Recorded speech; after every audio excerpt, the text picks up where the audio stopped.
15 सीटों पर उम्मीदवार घोषित कर दिए हैं। इनमें एक बड़ा नाम भूपेंद्र यादव का है। भूपेंद्र यादव राजस्थान और देश की राजनीति के चमकते सितारे हैं। अजमेर में उनकी शिक्षा दीक्षा हुई और राजनीति का पहला सबक भी यहीं सीखा। आज भूपेंद्र यादव मोदी सरकार में केंद्रीय कैबिनेट मंत्री हैं और अपने जीवन का पहला लोकसभा चुनाव अलवर से लड़ेंगे। अपनी प्रतिभा का लोहा मनवाने वाले यादव को मोदी, शाह और आरएसएस की पसंद के तौर पर जाना जाता है। भूपेंद्र यादव ने इस बार 400 पार और फिर एक बार मोदी सरकार का नारा बुलंद किया है। ये रिपोर्ट देखिए। भूपेंद्र यादव को बीजेपी का थिंक टैंक माना जाता है। राम सेतु को लेकर बीजेपी के दक्ष नेताओं की टीम का वो हिस्सा थे। बतौर वकील उन्होंने छाप छोड़ी। फिर आया समय राम मंदिर से जुड़े अदालती दाव पेचों का। यादव ने फिर अपनी दक्षता का लोहा मनवाया।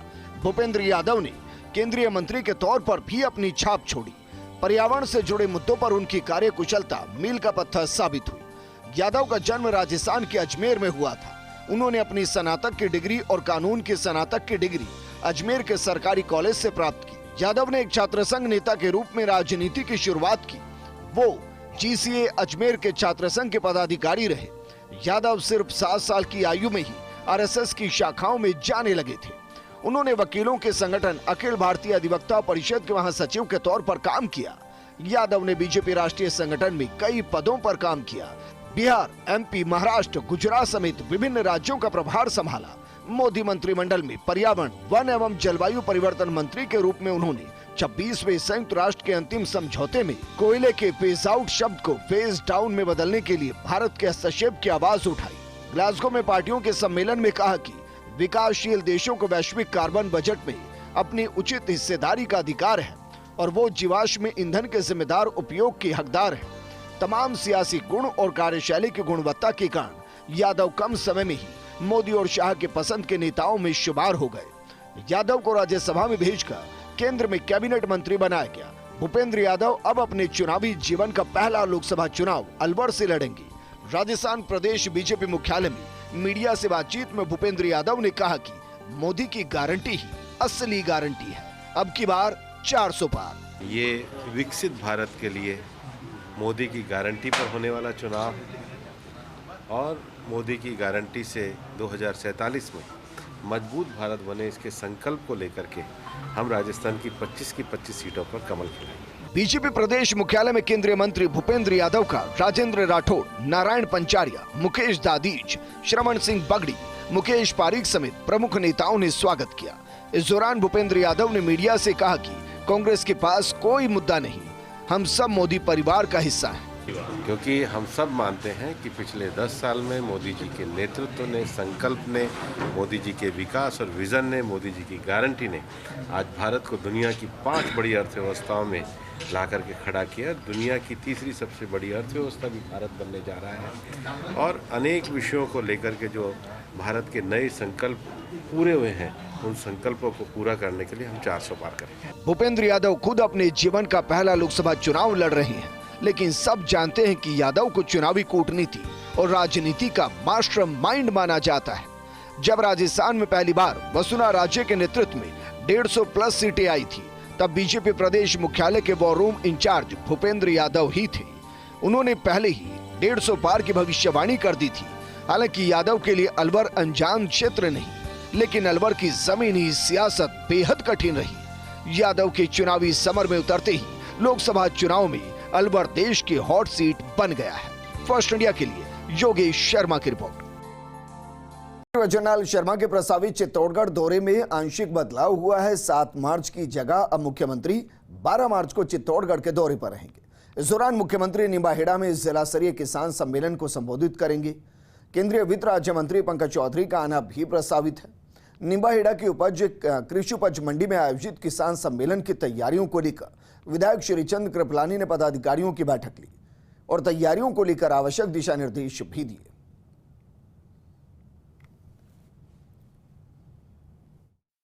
देखिए, पूरे कॉन्स्टिट्यूंसी के किसानों का एक सम्मेलन रखना था, तो निम्बाड़ा में उस स्थान का चयन किया गया है।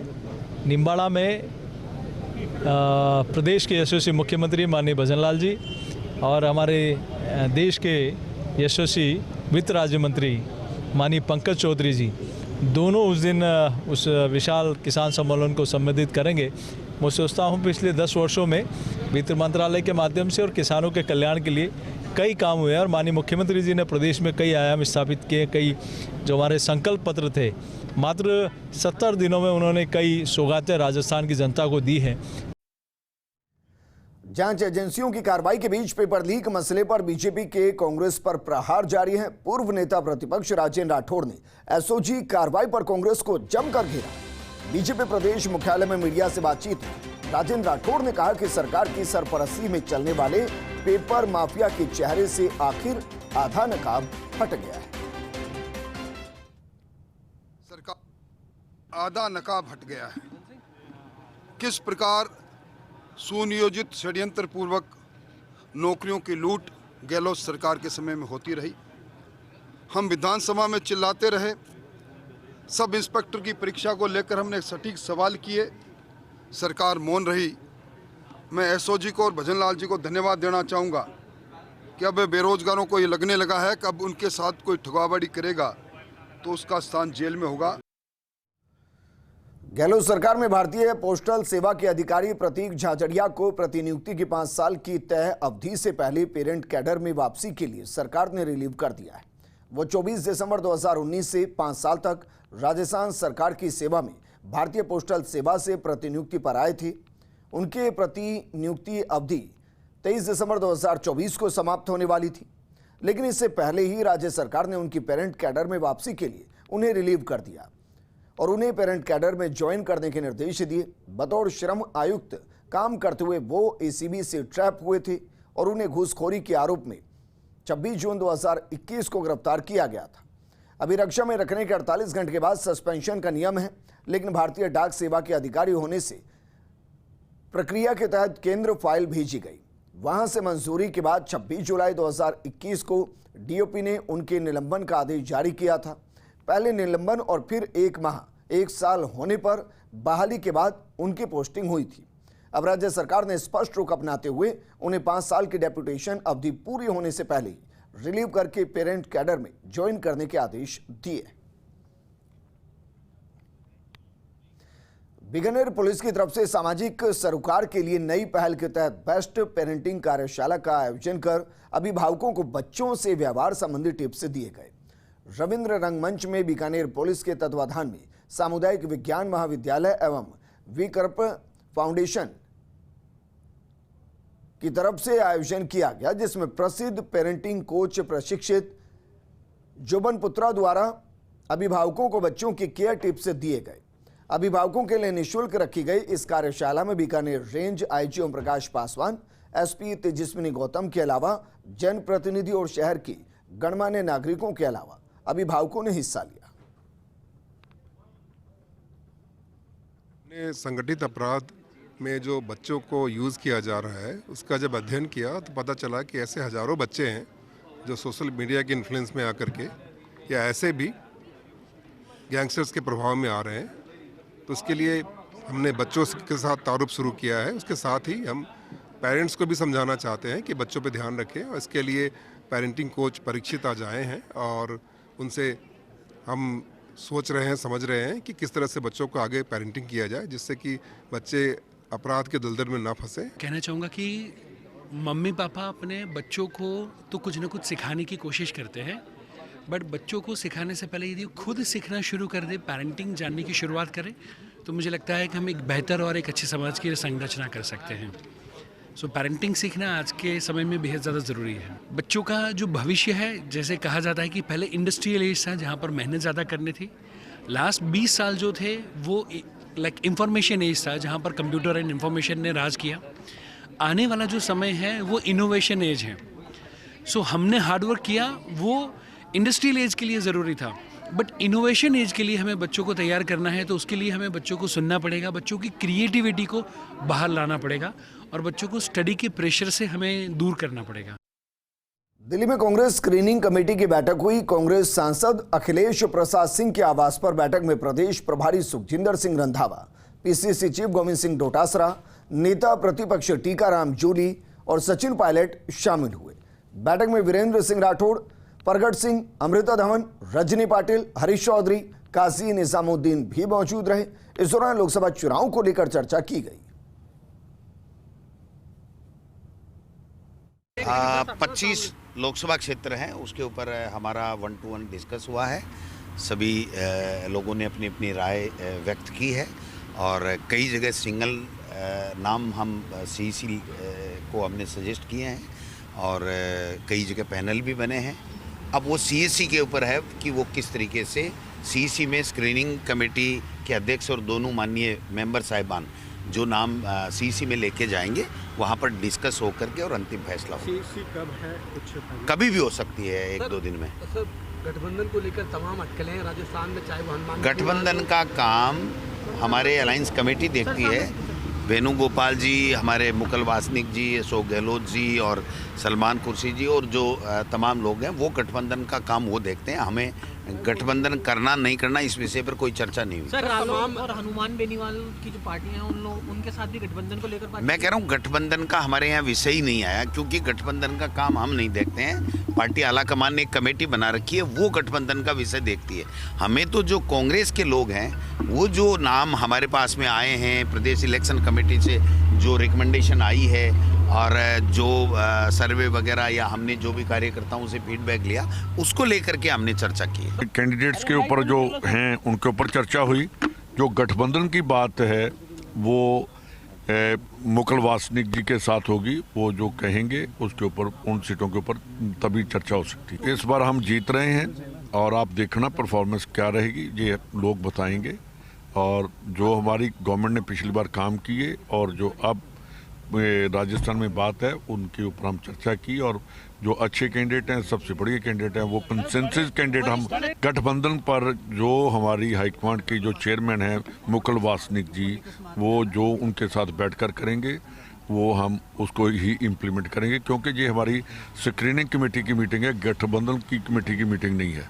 काफ़ी संख्या में हम लोग नाम डिक्लेयर करेंगे क्योंकि चुनाव बहुत दूर नहीं है। राजस्थान के संदर्भ में भी आज मीटिंग हुई है, अच्छी मीटिंग हुई है और बड़ा अच्छा माहौल मैं समझता हूँ प्रदेश में बन रहा है हमारे पक्ष में। क्या आप भी सर गठबंधन होगा किसी तरह का? क्या जो भी होगा आपको पता पड़ेगा, लेकिन हम लोग चाह रहे हैं कि हमारी पूरी तैयारी रहे। कांग्रेस कार्यकर्ता पूरी तैयारी से मजबूती से आगे बढ़ रहे हैं और हम लोग इंडिया अलायंस को हमेशा मजबूती कर रहे हैं। अलग अलग स्टेट्स में हमारा फाइनलाइज किया गया है और बहुत जल्द कुछ और स्टेट्स के अंदर भी हम लोग अपना गठबंधन का चुनाव लड़ेंगे। जो भी चुनाव लड़ेगा नहीं लड़ेगा उसका निर्णय पार्टी ने सीसी और बहुत जल्दी सीसी कमेटी एक सवाल है कि तमाम राज्यों में बड़े नेताओं को लड़ाने की बात और राजस्थान में भी बड़े नेता क्या लड़ेंगे, जनता में संदेश जाए स्थिति में है और जो पार्टी चाहेगी उसको हम उम्मीदवार बनाएंगे। हनुमान बेनीवाल कह रहे हैं बातचीत है, क्या हनुमान बेनीवाल जी के साथ भी चर्चा हो रही है, उसका परिणाम आपको बहुत जल्द पता पड़ेगा। गठबंधन के लिए आलाकमान बात कर रहे हैं, उसके लिए हमारी कमेटी बनी हुई है, वो उसके लिए बात कर रही है। जिन सीटों पर गठबंधन होगा वो गठबंधन के लिए छोड़ेंगे।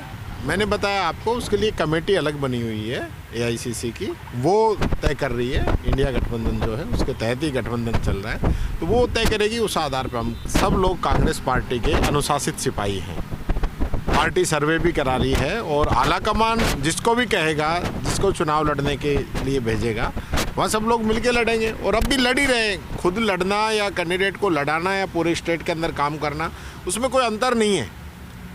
क्योंकि ये भी बात है कि कई बड़े चेहरे हैं हमारे, जिनको हम एक जगह लड़ाकर उनको एक प्रकार से एक जगह बांध देंगे, पूरे प्रदेश में वो लोग नहीं जा पाएंगे। तो ये बात नहीं है, वो लोग वहाँ भी रहें, पूरे प्रदेश में भी कमान संभालें, आला कमान कहे तो चुनाव भी लड़ेंगे। सब इंस्पेक्टर भर्ती परीक्षा 2021 के पेपर लीक प्रकरण का पर्दाफाश हो गया है।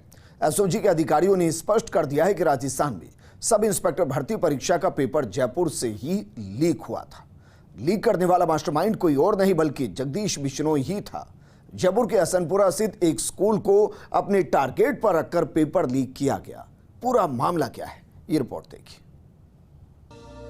राजस्थान में सब इंस्पेक्टर भर्ती परीक्षा 2021 के पेपर लीक को लेकर बवाल मचा हुआ है।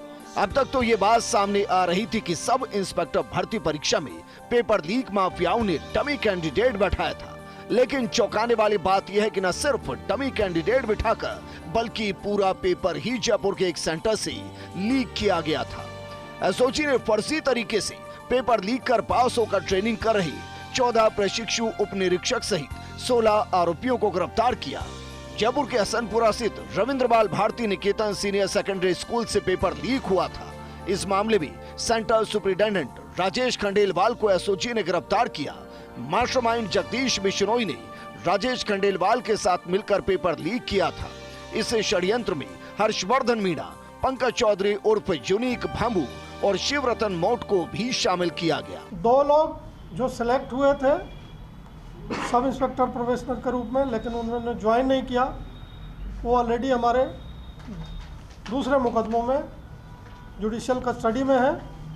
राजेंद्र यादव जो हर्षवर्धन मीणा के साथ नेपाल से पकड़ा गया था, और अशोक नाथावत जो सीनियर टीचर पेपर लीक में अभी पुलिस रिमांड पे है। तो 14 ये और 2 टोटल 16 लोग आज के डेट में इस 20 एफआईआर नामजद में से अरेस्टेड है। एसओजी की टीम ने पकड़े गए सभी प्रशिक्षु सब इंस्पेक्टर से पूछताछ की तो हैरान रह गई। एसओजी ने आरपीएससी के सॉल्व्ड पेपर के प्रश्न सभी 14 आरोपियों से फिर से पूछे तो एक भी आरोपी जवाब नहीं दे पाया। इतना ही नहीं, जो जानकारी बच्चों को होती है वो जानकारी भी नहीं दे पाए। पूछताछ में सामने आया कि राजेश खंडेलवाल को जगदीश बिश्नोई ने लाखों रुपए देकर अपने गैंग में शामिल किया और फिर पेपर लीक करवाया। इस सेंटर पे इस गैंग का एक गिरोह का सदस्य आदमी इन्विजिलेशन ड्यूटी में था, उसने ही पेपर आउट किया था। फिर उसका सॉल्यूशन निकाल कर, चूंकि यह परीक्षा 3 दिन चली थी, तो यह पेपर निकाल के और सॉल्यूशन करके फिर अलग अलग गिरोह के सदस्यों ने अलग अलग जगह अलग लोगों को पढ़ाया है। उसमें से ये जो 20 लोग हैं इनके बारे में पुख्ता जानकारी मिली थी, तो इसलिए इनको डिटेन करके इनसे जो इसमें से 16 लोगों को डिटेन करके पूछताछ चल रही थी। इसमें से 14 का कंफर्म हो गया, इसलिए उनको अरेस्ट कर रहे हैं। सब इंस्पेक्टर भर्ती परीक्षा का फर्जीवाड़ा सामने आने पर पूरे राजस्थान में खलबली मच गई। आनन फानन में एसओजी पहुंचे मंत्री किरोड़ी लाल मीणा ने भी सब इंस्पेक्टर समेत अन्य भर्ती परीक्षाओं पर भी सवाल उठाते हुए पेपर निरस्त करने की बात कही। किरोड़ी लाल मीणा ने कहा कि उन्होंने एसओजी के एडीजी वीके सिंह को कई जानकारियां दी। ये सब इंस्पेक्टर वाला है, इसमें हम एक नाम वो भी बता के आए हैं कि एक महिला की जगह एक पुरुष बैठा सब इंस्पेक्टर, और वो महिला पास हो गई और वो आरपीए में ट्रेनिंग कर रही है। उसका नाम बताए, बैठा कौन है उसका नाम बताए। तो ऐसे बहुत लोग बैठे होंगे, और ऐसे डमी कैंडिडेट बैठने के हिसाब से अगर आप गहराई से जांच करोगे तो 200-250 आदमी ट्रेनिंग में से भाग जाएंगे। बहरहाल एसओजी पेपर लीक प्रकरण में शानदार काम कर रही है, क्योंकि ये मामला लाखों बेरोजगारों से जुड़ा है। Satyanarayan Sharma, first India news, Jaipur. आगे बढ़ते हैं। Rajasthan regional and urban planning bill के प्रारूप पर सुझाव मांगने के लिए प्रमुख सचिव टी रविकांत की अध्यक्षता में बैठक हुई। नगर नियोजन भवन में हुई इस बैठक में सुझाव देने के लिए institute of town planners India के प्रतिनिधियों ने भाग लिया। पिछले बीजेपी सरकार के समय इस बिल का प्रारूप तैयार किया गया था। इसी प्रारूप को लेकर बैठक में चर्चा की गई। नए सिरे से प्रारूप तैयार करने के लिए सरकार की तरफ से नगर नियोजकों की समिति का गठन किया गया। बैठक में प्रमुख सचिव यूडीएच टी रविकांत ने बिल का प्रारूप तैयार करने से लेकर उसे विधानसभा तक पहुंचाने की डेडलाइन भी तय कर दी। इसके मुताबिक 17 मार्च तक प्रारूप तैयार कर दिया जाएगा। नगरीय विकास मंत्री से 20 मार्च तक अनुमोदन के बाद आपत्ति और सुझाव लेने के लिए प्रारूप को नगरीय विकास विभाग की वेबसाइट पर डाल दिया जाएगा। 17 अप्रैल तक फाइनल प्रारूप को विधि विभाग से अनुमोदित करवाया जाएगा। इसके बाद वित्त विभाग से अनुमोदित कराकर 15 मई तक राज्य मंत्रिमंडल से इस पर स्वीकृति लेने का प्रयास किया जाएगा।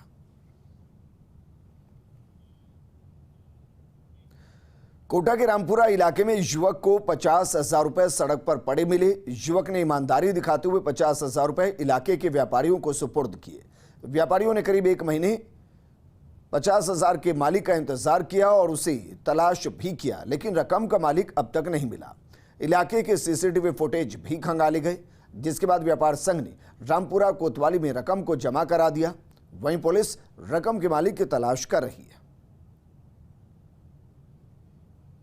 जनवरी के दिन हमारे व्यापार संघ के पास में बख्शपुरी कुंड की गली है, उसमें ये जो भाई साहब मेरे साथ खड़े हुए हैं, इनका नाम है फिरोज खान और ये देवली अरब रोड पे रहते हैं। इन्हें रोड पर गिरे हुए 50,000 रुपए की एक गड्डी मिली, जिसका इन्होंने पूरी ईमानदारी के साथ परिचय देते हुए व्यापारियों को सूचित किया कि ये पैसे मुझे रोड पे मिले हैं। इनको बहुत बहुत हमारे व्यापार संघ की तरफ से धन्यवाद है। ऐसे ईमानदार व्यक्ति आज की दुनिया में बहुत कम होते हैं। अंतर्राष्ट्रीय महिला दिवस समारोह के तहत कार्यालय उपनिदेशक महिला अधिकारिता विभाग की तरफ से साप्ताहिक कार्यक्रम का आयोजन किया जा रहा है। कार्यक्रम के तहत जिला परिषद सभागार में एक विशेष कार्यशाला का आयोजन किया गया। महिला अधिकारिता विभाग के उपनिदेशक डॉक्टर राजेश गोडीवाल ने बताया कि मुख्य कार्यकारी अधिकारी डॉक्टर शिल्पा सिंह की अध्यक्षता में आयोजित हुई कार्यशाला में महिलाओं को उनके अधिकार और लोक कल्याणकारी योजनाओं की विस्तृत जानकारी दी गई। कार्यशाला में बेटी बचाओ बेटी पढ़ाओ, महिला शक्ति केंद्र, वन स्टॉप सेंटर, महिला सुरक्षा एवं सलाह केंद्र सहित महिला संरक्षण संबंधित विषयों पर चर्चा की गई। कार्यशाला में जिला स्वीप नोडल अधिकारी डॉक्टर शिल्पा सिंह ने महिलाओं को आगामी लोकसभा चुनाव में 100% मतदान के लिए प्रेरित किया। वहीं बिंदु शर्मा ने स्वीप कार्यक्रम अंतर्गत मतदान जागरूकता के लिए मतदान प्रक्रिया से जुड़ी जानकारी दी।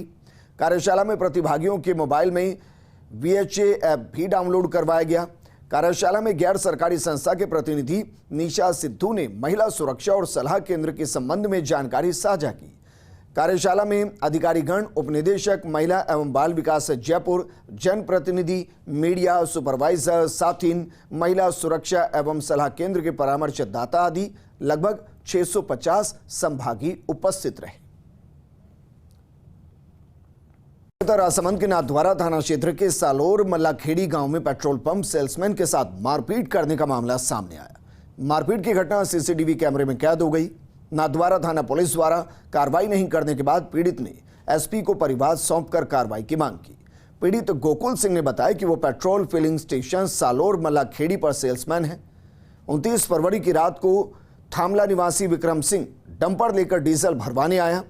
वो फर्जी स्क्रीनशॉट दिखाकर 5,000 रुपए का डीजल भरने का दबाव बनाने लगा, लेकिन मोबाइल पर पेमेंट का कोई मैसेज नहीं आने के कारण गोकुल सिंह ने जब डीजल भरने से मना कर दिया तो गुस्से में आकर विक्रम सिंह ने उसके साथ मारपीट कर दी। मारपीट की घटना पेट्रोल पंप पर लगे सीसीटीवी कैमरे में कैद हो गई। वहीं वहां मौजूद लोगों ने बीच बचाव करवाया।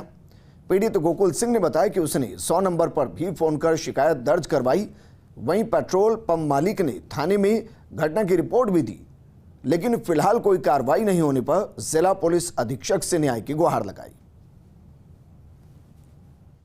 पेट्रोल पंप पे, इंडियन ऑयल के पेट्रोल पंप पर नौकरी करता हूँ।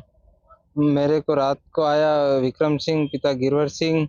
उसने डीजल डालने के लिए बोला 5,000 का। उसने पहले फर्जी स्क्रीनशॉट बताया था। मैंने नहीं डालने पर उन्होंने बोला डाल, नहीं तो जान से मार दूंगा। फिर मेरे साथ मारपीट कर दी। उसने, मेरे सेठ ने, सबने जान बचाई और फिर बाद में वो भाग गया। टोंक के बनेटा थाना क्षेत्र के खद्दों की झोपड़िया में 2 साल पहले प्रेमी के साथ मिलकर पति की हत्या करने का मामला सामने आया था। वहीं अब पत्नी का भी मर्डर हो गया है। करीब 2 माह पहले जमानत पर जेल से पत्नी बाहर निकली थी। सोमवार रात को वो अपने ससुराल गई, जहां उसके ससुराल पक्ष के लोगों ने लाठियों से बुरी तरह उसके साथ मारपीट कर दी। सूचना पर बनेटा थाना पुलिस मौके पर पहुंची और उसे लहूलुहान हालत में बनेटा अस्पताल लेकर आए, जहां डॉक्टर्स ने उसे मृत घोषित कर दिया। वहीं पुलिस ने पत्नी के शव को सादत अस्पताल में रखवा दिया। अजमेर की पोक्सो एक्ट न्यायालय संख्या 1 ने नाबालिग से दुष्कर्म मामले में अहम फैसला सुनाते हुए आरोपी को 20 साल की कठोर कारावास की सजा सुनाई। साथ ही 49,000 रुपए के अर्थदंड से भी दंडित किया गया। अभियोजन पक्ष की तरफ से मामले में 16 गवाह और 29 दस्तावेज पेश किए गए, जिसके आधार पर आरोपी को दोषी माना गया। मामले की जानकारी देते हुए विशिष्ट लोक अभियोजक रुपेंद्र पाल परिहार ने बताया कि 22 जनवरी 2022 को ब्यावर सदर थाने में पीड़ित के परिजनों ने रिपोर्ट दर्ज करवाई थी और उसके बाद पुलिस ने मामले की जांच शुरू की। जांच में सामने आया कि फजलुद्दीन नाम के व्यक्ति द्वारा नाबालिग लड़की को बहला फुसलाकर दिल्ली ले जाया गया, जहां उसे किराए के कमरे में रखकर उसके साथ दुष्कर्म की वारदात को अंजाम दिया गया।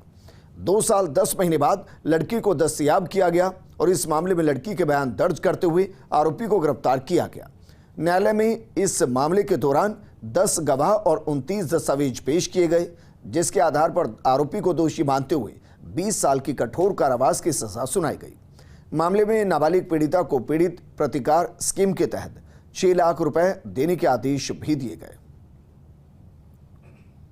देखिए, आज पोक्सो कोर्ट के विशेष न्यायाधीश श्री बन्नालाल जी जाट द्वारा पोक्सो एक्ट के आरोपी फजलुद्दीन पुत्र श्री मोहम्मद काठात को आज नाबालिग बालिका के साथ दुष्कर्म के आरोप में 20 वर्ष का कठोर कारावास और 49,000 रुपये अर्थदंड से दंडित किया है। घटना अनुसार परिवादी ने पुलिस थाना ब्यावर सदर में एक रिपोर्ट इस आशय की दर्ज कराई थी कि उसकी 14-15 वर्षीय नाबालिग पुत्री 22 जनवरी 2022 को रात्रि 9 साढ़े 9 बजे घर से अचानक लापता होगी। उसको काफ़ी ढूंढा, तलाश नहीं करा। जब घर के अंदर ढूंढा तो घर के ढूंढने में उसको उनके पिताजी को एक मोबाइल मिला। उस मोबाइल से नंबर डायल करा तो पता पड़ा कि वो नंबर फजलुद्दीन का है। कोटा की बोरखेड़ा थाना पुलिस ने 1 साल से फरार आरोपी को गिरफ्तार किया है। अपराधियों के टॉप 10 लिस्ट में शामिल आरोपी नौशाद अली को गिरफ्तार किया गया। पुलिस ने आरोपी के कब्जे से जमीन बेचने वाली फर्जी फाइलें भी बरामद की। जानकारी के मुताबिक आरोपी नौशाद अली ने अपने 2 साथियों के साथ मिलकर जमीन बेचने के नाम पर फर्जी दस्तावेज तैयार किए थे और 6 लाख की ठगी की वारदात को अंजाम दिया गया था। पुलिस ने नौशाद के दोनों साथियों को पहले ही गिरफ्तार कर लिया है। फिलहाल पुलिस गिरफ्तार आरोपी से पूछताछ कर रही है।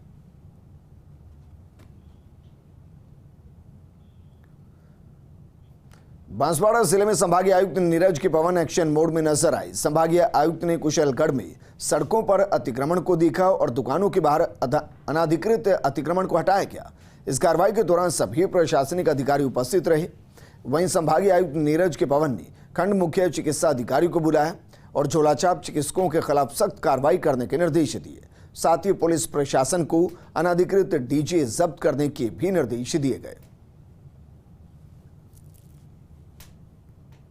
खुद ही देखने आया हूं और मेरे को देख के काफ़ी खेद हुआ इस बात को जान के कि काफ़ी कुछ मुट्ठी भर दुकानदारों ने दोनों तरफ से काफ़ी अतिक्रमण कर लिया है।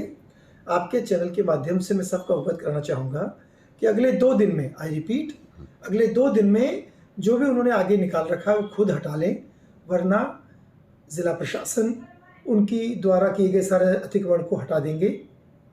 हमने आज सबको एक-एक दुकान जा कर के नगर पालिका प्रशासन सबको जाके सूचित कर रहे हैं। आज और कल 2-3 दिन है उनके पास, इसको हटा लें वरना हम उसको हटा देंगे। अपनी दुकान के बाहर किसी भी प्रकार का कोई सामान रखना, शटर के बाहर कोई बोर्ड रखना, ये सब इलीगल है। सीएस सुधांशु पंत ने प्रदेश के सबसे बड़े एसएमएस अस्पताल का औचक निरीक्षण कर व्यवस्थाओं का जायजा लिया। सीएस अचानक धनवंतरी ओपीडी पहुंचे, यहां से आईपीडी में कई वार्डों का दौरा किया। इस दौरान सीएस पंत ने 1 दर्जन से ज्यादा जगहों पर मरीजों से अस्पताल की व्यवस्थाओं का फीडबैक लिया। करीब 1 घंटे के दौरे में सीएस सुधांशु पंत अस्पताल की व्यवस्थाओं पर संतुष्ट नजर आए। ये रिपोर्ट देखिए। मुख्य सचिव सुधांशु पंत सुबह करीब 9:30 बजे एसएमएस हॉस्पिटल के रजिस्ट्रेशन काउंटर पहुंचे। सीएस के पहुंचने की सूचना मिलने पर एसएमएस मेडिकल कॉलेज प्राचार्य डॉक्टर राजीव बगरहट्टा, अधीक्षक डॉक्टर अचल शर्मा समेत अन्य प्रशासनिक अधिकारी भी पहुंच गए। रजिस्ट्रेशन काउंटर की व्यवस्था से सीएस संतुष्ट नजर आए। फिर CS Pant Dhanvantari OPD block गए, जहां उन्होंने जनरल मेडिसिन, कार्डियोलॉजी, न्यूरोलॉजी समेत अन्य ब्लॉक का दौरा किया। यहां उन्होंने दवाई काउंटर पर व्यवस्थाएं देखी, डॉक्टरों की उपस्थिति की जांच की। यहां कुछ गंभीर मरीजों को पैदल आता देख पंत ने ओपीडी ब्लॉक में व्हील चेयर की संख्या बढ़ाने, ट्रॉली और वार्ड बॉय की संख्या बढ़ाने के निर्देश दिए। सीएस सुधांशु पंत का एसएमएस अस्पताल का औचक निरीक्षण।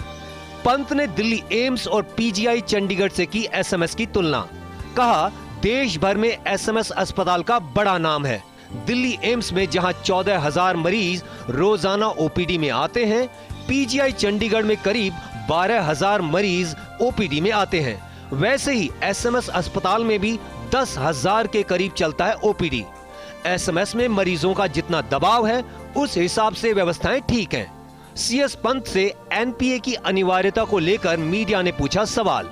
उन्होंने कहा, इसके लिए संबंधित विभाग से बात करनी पड़ेगी। जहां जहां सीएस, वहां साफ सफाई के लिए भागदौड़। सीएस सुधांशु पंत का एसएमएस अस्पताल का औचक निरीक्षण।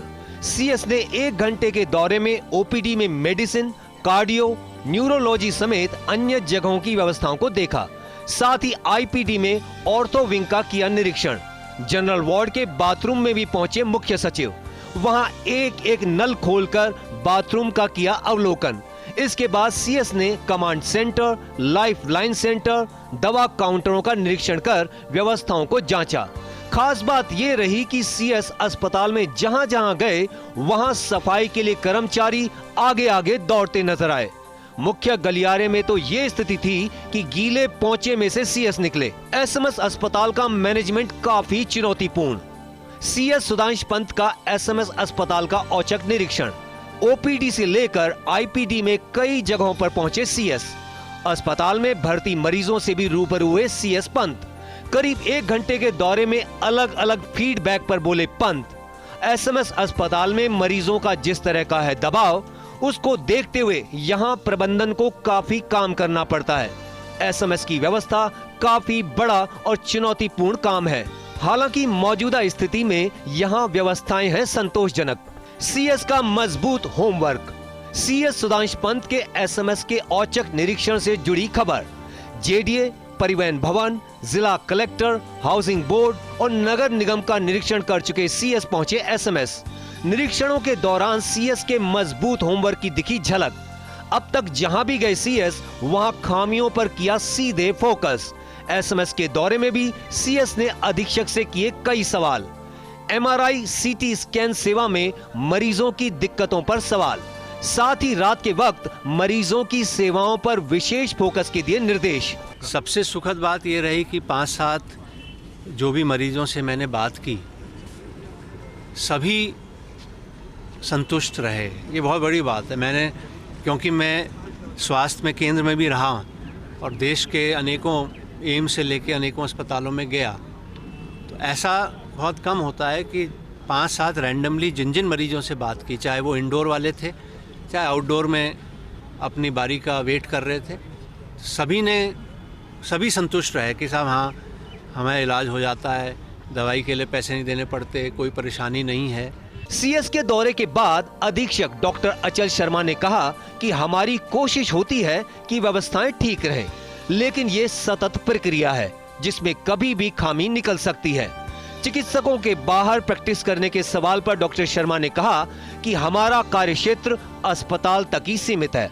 अगर कोई डॉक्टर अस्पताल में मौजूद नहीं है तो उसकी मॉनिटरिंग हम कर सकते हैं, लेकिन अस्पताल समय के बाद कौन क्या कर रहा यह क्षेत्राधिकार में नहीं है। दिल्ली एम्स, पीजीआई चंडीगढ़ से नहीं हो सकती एसएमएस की तुलना। सीएस सुधांश पंत के एसएमएस के औचक निरीक्षण से जुड़ी खबर। अस्पताल अधीक्षक डॉक्टर अचल शर्मा ने कहा, दिल्ली एम्स और पीजीआई चंडीगढ़ मरीजों के लिए रेफरल हॉस्पिटल हैं।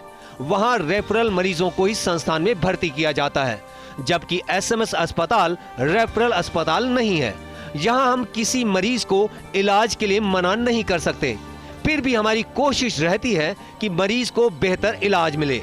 पहले यहाँ पे माननीय मुख्यमंत्री जी का भी दौरा हो चुका है, माननीय हेल्थ मिनिस्टर साहब भी यहाँ पे आके गए और आज चीफ सेक्रेटरी साहब ने भी यहाँ पे दौरा लिया है। इससे पहले मैडम शुभ्रा सिंह जी ने भी, आपको पता है, यहाँ पे दौरा लिया है। इन सब का प्रयास यही है कि यहाँ की जितनी भी सुविधाएं, यहाँ की जितनी फैसिलिटी, उसका आंकलन करना और अगर कुछ कमी है तो हमारे को सुझाव देना। आज चीफ सेक्रेटरी साहब ने दौरा लिया और उन्होंने ओपीडी से लेकर आईपीडी तक जितना भी है उनकी सबकी सुविधाएँ देखी। यहाँ पे CCTV कैमरे, यहाँ के अटेंडेंस, यहाँ की उपस्थिति को लेकर के संतोष जताया। लेकिन मैं मानता हूँ कि इतना बड़ा हॉस्पिटल है, उसमें हम हर चीज़ 100% नहीं कर सकते। कोशिश जरूर रहती है जितना हम ज़्यादा से ज़्यादा अचीव कर पाएँ, ज़्यादा से ज़्यादा हम उनको सुविधाएं दे पाएँ। मुख्यमंत्री भजनलाल शर्मा के एसएमएस अस्पताल के औचक निरीक्षण के बाद से जारी सुधार की कवायद पर चीफ सेक्रेटरी सुधांश पंत ने मोहर लगाई है। चीफ सेक्रेटरी सुधांश पंत आज सुबह एसएमएस अस्पताल का दौरा करने पहुंचे, जहां उन्होंने धन्वंतरी ओपीडी से लेकर आईपीडी में भर्ती मरीजों से फीडबैक लिया। इसके साथ ही दवा काउंटरों समेत अन्य व्यवस्थाओं का भी चीफ सेक्रेटरी ने जायजा लिया। हालांकि इस दौरान कुछ व्यवस्थाओं में सुधार के लिए अस्पताल अधीक्षक को डायरेक्शन भी दिए गए, लेकिन चीफ सेक्रेटरी ने ऑल और व्यवस्थाओं को संतोषजनक बताया। कैमरा पर्सन सुरेंद्र के साथ Vikas Sharma, first India news, Jaipur. Rahul Prakash के निर्देश पर धौलपुर जिले में एक दिन का ऑपरेशन अरावली अभियान चलाया गया। अवैध खनन की रोकथाम के लिए चलाए गए 1 दिवसीय अभियान में धौलपुर पुलिस ने अवैध खनन से जुड़े 26 मामले पकड़े हैं, जिनमें पुलिस ने मौके से 29 आरोपियों को गिरफ्तार किया। इसके साथ ही पुलिस ने 1 दिवसीय अभियान में पूर्व के खनन के मामलों में फरार चल रहे 16 लोगों को भी हिरासत में लिया है। अभियान को लेकर एसपी ब्रजेश ज्योति उपाध्याय ने बताया कि ऑपरेशन अरावली को लेकर 53 टीमों का गठन किया गया था। इनमें 261 पुलिस कर्मियों ने 110 जगह दबिश की कार्रवाई को अंजाम दिया। सुप्रीम कोर्ट से प्रतिबंधित चंबल बजरी के साथ पत्थर से भरे 24 ट्रैक्टर ट्रॉली के साथ मौके से 300 टन बजरी और 32 टन अवैध पत्थर को भी जब्त किया गया। एसपी ने बताया कि कार्रवाई के दौरान पुलिस ने 29 आरोपियों को गिरफ्तार कर दिहोली और बसई डांग थाना क्षेत्र में बजरी के स्टॉक को भी नष्ट करने की कार्रवाई की। पुलिस ने अवैध खनन के चलते एक कंप्रेसर और एक एलएनटी मशीन को भी जब्त किया। ऑपरेशन अरावली के बाद अवैध खनन कारोबारी में हड़कंप मचा हुआ है। इस अभियान में हमारे जिले के समस्त एसएचओज, पूरी डीएसटी टीम, क्यूआरटी टीम, मैं स्वयं नेतृत्व करके हर थानों ने जो अवैध खनन या अवैध बजरी परिवहन उसके खिलाफ हमने कार्रवाई की है। टोटल हमने 24 मुकदमे दर्ज किए हैं, अभी और भी मुकदमे दर्ज किए जा रहे हैं और हमने इसमें 24 ट्रैक्टर ट्रॉलीज जब्त की हैं, जिसमें मैक्सिमम बजरी परिवहन के थे, कुछ इसमें पत्थर परिवहन के भी थे, अवैध माइनिंग के भी थे। 2 ट्रक पकड़ा है हमने जिसमें बजरी थी जो हमने हाईवे पे पकड़ा है। क्रेन पकड़ा है हमने, एक एलएनटी मशीन हमने सरमथुरा एरिया में पकड़ी है और एक कंप्रेशर जो रमदा एरिया है वहाँ से माइनिंग करते हुए पकड़ा गया है। जोधपुर शहर विधायक अतुल भंसाली ने पत्रकारों से वार्ता की। इस दौरान उन्होंने बताया कि तत्कालीन कांग्रेस सरकार ने आरसीए के साथ एमओयू किया और बरकतुल्ला खान में चल रही सभी खेल गतिविधियों को बंद करवा दिया गया। इससे खिलाड़ियों को काफ़ी असुविधा हो रही है। उन्होंने कहा कि उम्मेद राजकीय स्टेडियम में निरीक्षण के दौरान देखा गया कि करोड़ों रुपए की मशीन प्रशासनिक उदासीनता के कारण धूल फांक रही है। हमने इन सभी मशीनों को जो काफ़ी लंबे समय से पैक पड़ी थी उनको खुलवाया और उन्हें खिलाड़ियों के उपयोग के लिए शुरू करने के निर्देश दिए। जोधपुर की उम्मेद राजकीय स्टेडियम में खेल सुविधाओं का विस्तार किया जाएगा। साथ ही बरकतुल्ला खान स्टेडियम में बंद हुई खेल गतिविधियों को वापस चालू करवाने के लिए स्थानीय जनप्रतिनिधियों के प्रयास शुरू किए गए। अतुल बंसाली ने कहा कि आगामी 12 मार्च से पहले यहां खेल गतिविधियां शुरू कर दी जाएंगी। साथ ही उन्होंने बताया कि लंबे समय से उम्मेद स्टेडियम में बन रहे हॉल का निर्माण कार्य भी बंद था, जिस पर अधिकारियों को इसे वापस शुरू करने के निर्देश दिए गए। अब यह कार्य शुरू हो चुका है। अतुल बंसाली ने कहा कि खिलाड़ियों के प्रैक्टिस में किसी प्रकार की कोई बाधा नहीं हो, इसका पूरा प्रयास किया जाएगा। विधायक खेलकूद प्रतियोगिता के अवसर पर आयोजित समारोह के पश्चात इस उम्मेद स्टेडियम में आदरणीय ताराजी चौधरी ने हमको यहाँ के छुपे हुए खजाने के बारे में बताया। वो इसलिए कह रहा हूँ मैं कि करोड़ों रुपए की मशीनें, तो हम जो अच्छा काम हो सकता है उसी की बात करते हैं कि करोड़ों रुपए की यह मशीन धूल फाँक रही थी। पिछले 15 दिन से लगातार हर एक दिन छोड़ के एक दिन यहाँ कोई न कोई स्पोर्ट्स की एक्टिविटी चालू कराने या काम करने की एक नियमित श्रृंखला बन गई है। उसी के अंतर्गत अंतर्राष्ट्रीय स्तर का यहाँ पे शूटिंग का रेंज बन गया है। झुंझुनू की टमकोर पंचायत का पटवारी तबादला होने के बाद रिलीवर को चार्ज देने के लिए भटक रहा है। 20 फरवरी को पटवारी होशियार सिंह का तबादला हो चुका था, लेकिन एक भी पटवारी चार्ज लेने को तैयार नहीं। पटवारी होशियार सिंह गिरदावर और तहसीलदार के पास भी गया, लेकिन उन्होंने मना कर दिया। उन्होंने बताया कि जिला परिषद सदस्य गोकुल चंद की वजह से कोई पटवारी चार्ज लेने को तैयार नहीं। पटवारी ने बताया कि 20 फरवरी को मेरा स्थानांतरण पटवार मंडल नयासर तहसील झुंझुनू कर दिया गया। तहसीलदार के आदेश निकालने के बाद 24 पटवारी में से एक चार्ज लेने को तैयार नहीं है। जिला परिषद सदस्य गोकुल चंद की राजनीति में बहुत अप्रोच है और वो पटवारी की शिकायत करते रहते हैं। कलेक्टर से लेकर एसडीएम, तहसीलदार, पटवारी सभी की शिकायत करते हैं, जिससे बहुत परेशानी का सामना करना पड़ता है। उसके डर से कोई भी पटवारी को चार्ज नहीं संभाल रहा। बार बार निवेदन करने पर भी पटवारी चार्ज नहीं ले रहे। गिरदावर तहसीलदार से भी चार्ज दिलवाने के लिए निवेदन करने पर उन्होंने भी असमर्थता जाहिर की। होशियार सिंह पटवारी, पटवार मंडल टमकोर का पटवारी हूँ मैं। टमकोर से रिकॉर्ड लेके आया हूँ। 20 तारीख को, पिछले महीने 20 तारीख को रेवेन्यू बोर्ड से आदेश हुआ था पटवार मंडल टमकोर से होशियार सिंह पटवारी का पटवार मंडल नयासर तहसील झुंझुनू। लेकिन अभी तहसीलदार जी के आदेश निकालने के बावजूद भी यहाँ 24 पटवारी हैं, उनमें से कोई भी टमकोर का चार्ज लेने के लिए तैयार नहीं है। इसलिए मैं आज रिकॉर्ड टमकोर से उठा के ले आया हूँ। यहाँ पर एलआर के अंदर ऑफिस कानून जी को कहा मुझको ये मेरा कोई चार्ज नहीं ले रहा। बोले हम क्या करें साहब, तहसीलदार जी को दो। अभी साहब वो तहसीलदार जी के पास गए तो बोले वो कोई नहीं ले रहा, तो हम क्या करें।